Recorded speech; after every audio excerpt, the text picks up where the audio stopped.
Good morning, Denise Dryden here on Bainbridge Island. Got to go spend the last 4 days down in Boise, Idaho with my daughters and had a fabulous time. Got back late last night and get to sit next to the water and talk to you today about teaching conscious will. For those of you who know my work, I coach parents who have teens in therapeutic programs out of home, which means that their teen has, their whole family system has sort of gotten to this point where nothing's working and we need to remove the teen and work on behavior over there and work on parent behavior over here. So I coach parents, I coach the adults, I coach the family system, and I help unwind and detangle some of those emotional ways that families get stuck in those accelerating behavior patterns, right? And it's really about all family members, not just one identified one. It's about how the whole system gets all tangled up. So what I'm discovering in this work, and I've been doing this since 1996, is that we have an increased descriptive of students in program where they're really sensitive and empathic teens, and I'm beginning to put together some specific tools that work with this clientele and with the family system. So if you are familiar with Dr. Elaine Aron's work with the highly sensitive person, sensitivity and empathic skills are generational. So when I'm quote unquote working with the kids, I'm also explaining things that the parents are going, oh, I know that feels familiar, that's what this might be. So what we're doing is I'm always building tools for the empathic being, whether it's the adult or the child. So I want to talk about what empathic means first. First of all, the description for empathy, and Brené Brown talks a lot about empathy, is the ability to understand and share the feelings of another. The ability to sort of like go, oh, I understand what you're feeling, and I can relate to that. So being empathic is showing an ability to understand and share the feelings, thoughts, emotions, and conditions of another. To be empathic is to like not know where you end and they begin, but to be able to completely respond and be receptive to what another person is thinking, feeling, or experiencing. So to be an empath is feeling and absorbing other people's emotions and or physical symptoms. So, sometimes we have somatic symptoms, sometimes we match them on their pain, sometimes we match them on their joys. It's all over the place, right? But empaths operate on an intuitive level first. So empathy is about this encompassing broad range of emotions and how they move around like energy in the world, and how there are certain body types, certain specific personalities that can absorb these and work with these easier than others. So if these emotions are pervasive and they're often non-defined and impactful to you or to the people around you, what happens when we're raising children that speak these languages of emotion and we don't know them? We're not proficient at it. We're not skilled at it. And we're using old sort of thought-based, sequential, linear, cause and effect behavior modification stuff with kids that are reading and responding to emotions in the room all the time. What happens when we don't like emotions and we don't want to feel them and we get triggered? So what happens a lot of times is we try to shut it down, like, stop doing that. That doesn't work.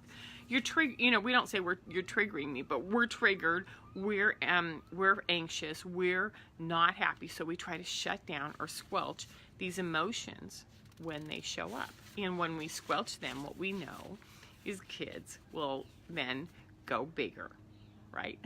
They'll go bigger, they'll go bigger, they'll go bigger, hence the out-of-home placement. So in our current Western culture, we shut down what makes us uncomfortable. Brené Brown, in her latest book, Dare to Lead, does a phenomenal job of really identifying that what we do actually is we impress shame onto the human system, which is You're not behaving like everybody else out there.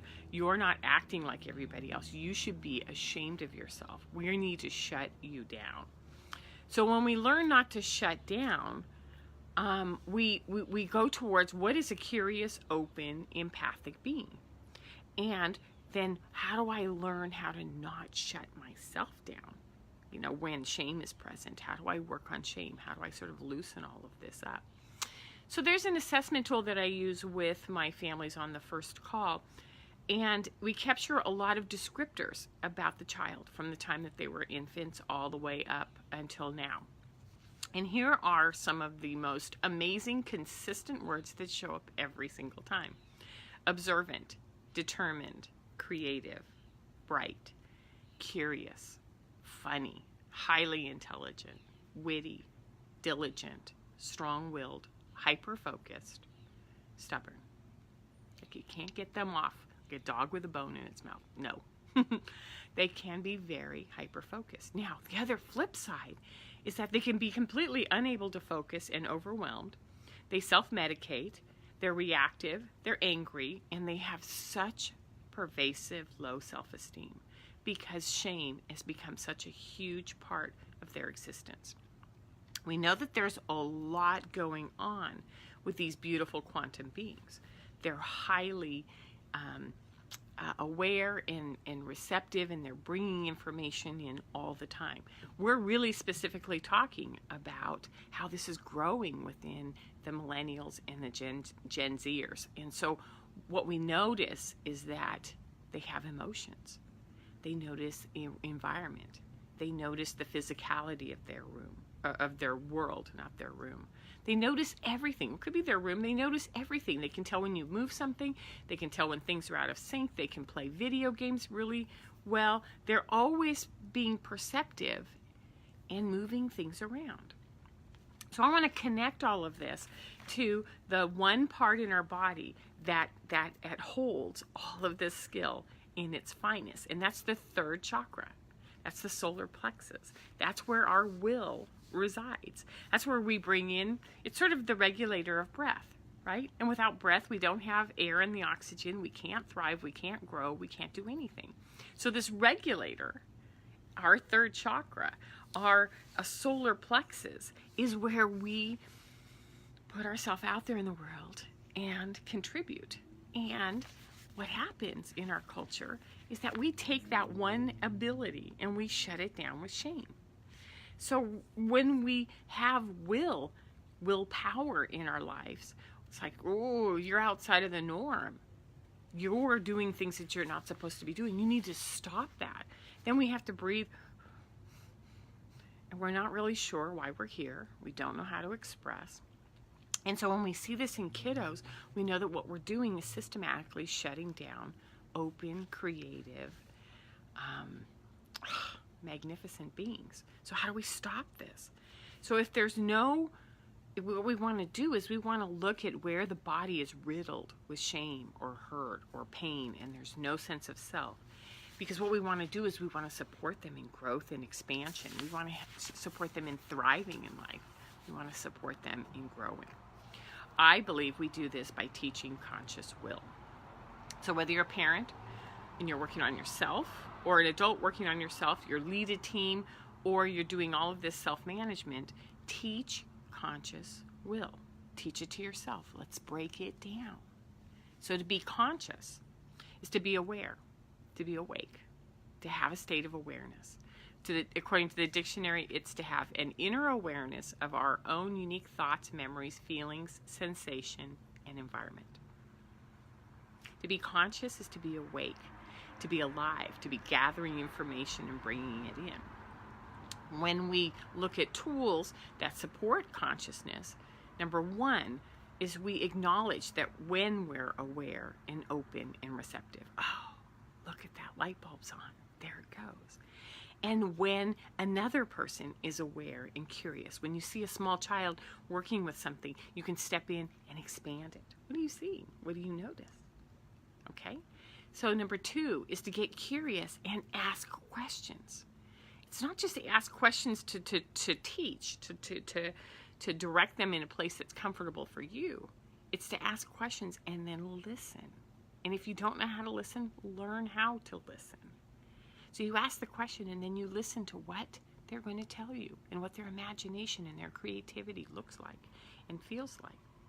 Oh, I have a beautiful sound of a bird out there. Number 3, become adept at emotional language. According to Brené Brown, there are over 300 words that can describe an emotion.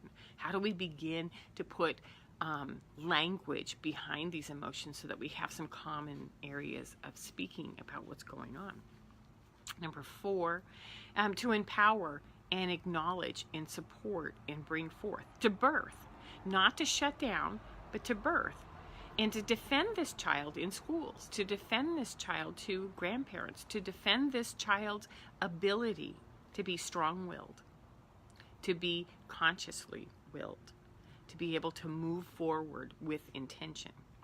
Because if we have this superpower of the ability to be open and aware and gathering information, and we have to link it to the 3rd chakra, which is how we put it out there, it's almost like you want to harness it in, rumble it around inside your solar plexus, and then push it out in a targeted way. And we've all done this with sports. We've done this with presentations. We've done this with love and intention. We've done this with sex. We've done this in so many different places.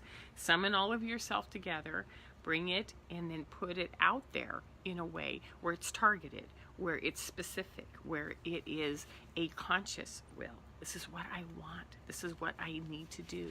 This is what I want to birth forward. So what we're doing is we're harnessing energy, we're managing our breathing system, we're controlling and exerting forward into something. And we can even notice when it's like hyperventilating and calm it down so that we can target it even better and say, come on, I need you to be a little bit more calm so that we can then focus towards the direction we want you to go. So when we can identify these powerful awarenesses, this creativity, this curiosity, and this vision, and we can listen to our children and we can support conscious will. What do you want to do with that? How can I help you birth that forward? What we do is we grow into a new way of being. We allow our children to teach us what they see, what they're here to teach us, what they're here to bring forward. And this is how we lead. We do this everywhere. We do this with ourselves. We do this with our relationships. We do this with our children. We do this in our work. We do this in every interaction we have with other human beings. We birth forward their conscious will. I think that's where our future lies. So this is the kind of stuff that I do. I coach awareness and softening and breathing and understanding how we move forward. If this is something you're interested in, you can always find me on DeniseDrydenCoaching.com and give me a call, drop me an email. I would love to work with you. Have a wonderful Sunday. It's the Sunday after Thanksgiving. We have a few weeks before we go into the winter holidays. It's already cold and lovely outside, so get out there and enjoy it, and have a great week. You take care. Bye-bye.